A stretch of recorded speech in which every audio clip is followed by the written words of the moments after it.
कविता अपनी मम्मी सुनीता के साथ स्कूल जा रही थी। स्कूल पास ही में था, इसलिए माँ बेटी पैदल ही जा रही थी। रास्ते में कविता ने देखा एक छोटा सा बच्चा सड़क पर खेल रहा था। पास ही में उसकी माँ भीख मांग रही थी। कविता का मन था उसके साथ खेलने का। कविता ने अपनी मम्मी से कहा, मम्मी मुझे भी इसके साथ खेलना है। सुनीता जी ने कहा, बेटा नहीं, ये गंदे लोग हैं। देख वो ठीक से नहाया भी नहीं है। चल स्कूल के लिए देर हो रही है। सुनीता कविता को लेकर आगे चल दी।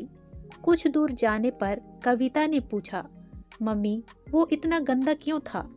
सुनीता जी ने कहा, बेटी वो भीख मांगने वाले गरीब लोग हैं। उनके पास ना घर है ना कोई नहाने की जगह। यहीं पास में झुग्गी में रहते होंगे। बातें करते करते स्कूल आ गया। कविता को स्कूल छोड़कर सुनीता जी वापस घर आ गई। इधर कविता अपनी क्लास में बैठी कुछ और ही सोच रही थी। वो बेचारा तो स्कूल भी नहीं जाता होगा।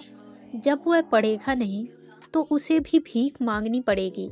स्कूल खत्म होने के बाद सुनीता जी कविता को लेकर घर चल दी। कविता ने रास्ते में देखा अब वह बच्चा वहाँ नहीं था, उसकी माँ भी नहीं थी। कविता बोली, मम्मी वो बच्चा और उसकी माँ कहाँ चले गए? अरे मुझे क्या पता, चल पता नहीं कहाँ कहाँ तेरा दिमाग चलता रहता है। सुनीता जी ने कविता को डांटते हुए कहा। घर आकर भी कविता उस बच्चे के बारे में सोचती रही। अगले दिन सुबह कविता अपनी मम्मी के साथ स्कूल जा रही थी। तभी उसे एक जगह भीड़ दिखाई दी। सुनीता जी ने पूछा तो किसी ने बताया, बेचारी भिखारिन सुबह भीख मांग रही थी। तभी दूसरी ओर से आ रही तेज गाड़ी ने उसे उड़ा दिया, वहीं खत्म हो गई। अब पता नहीं इस बच्चे का क्या होगा। कविता ने देखा वहीं बच्चा अपनी माँ के पास बैठा रो रहा था। सुनीता जी और कविता आगे स्कूल के लिए चल दिए। कविता ने पूछा, मम्मी अब इस बच्चे का क्या होगा? सुनीता जी ने कहा, बेटा अभी पुलिस वाले आएंगे, उसे ले जाएंगे। बाद में उसे किसी अनाथ आश्रम में छोड़ देंगे। कविता को कुछ समझ नहीं आया।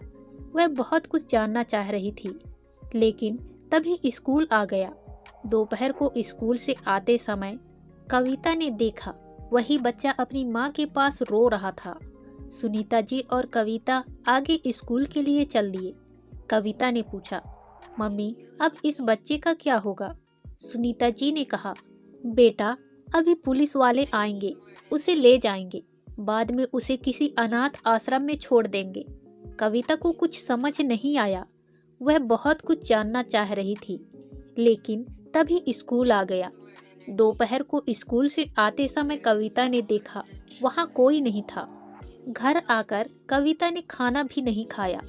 शाम को उसके पापा राकेश जी आए तो कविता ने कहा, पापा वह जिस लड़के के बारे में मैंने आपको कल बताया था, आज उसकी माँ मर गई। पापा क्या हम उसे अपने साथ नहीं रख सकते? वह बेचारा तो स्कूल भी नहीं जाता है। राकेश जी ने कहा, नहीं बेटा ऐसा कैसे हो सकता है? हम उसे अपने साथ नहीं रख सकते। पता नहीं कौन है। कविता के मन पर उस बच्चे ने गहरी छाप छोड़ी थी। उसने खाना भी नहीं खाया। सुनीता जी और राकेश जी ने उसे समझाने की बहुत कोशिश की, लेकिन उसका मन उस बच्चे को अपने साथ रखने के लिए बेचैन था।